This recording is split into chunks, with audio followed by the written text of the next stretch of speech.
SQL Left Join. Hi everyone, and welcome to MS SQL tutorial. In this video, we will explore how to use the SQL left join statement. SQL left join. The left join retrieves all records from the left table and the matching records from the right table. If there is no match, the result will include null values from the right table. Here's the syntax of this statement. Select column underscore name from table 1, left join table 2 and table 1 that column underscore name equal table 2 that column underscore name. Now, let's apply this syntax in our database. I'm going to use the Northwind database as a sample. In a new query, type first the use statement. Use Northwind.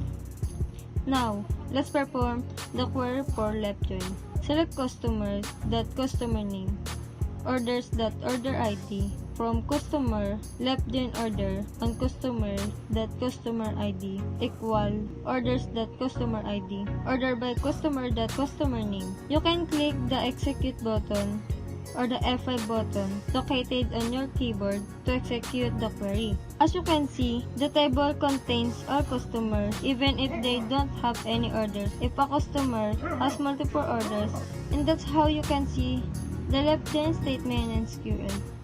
Thank you for watching this video. I hope you learned something. For more information about SQL, just visit our channel.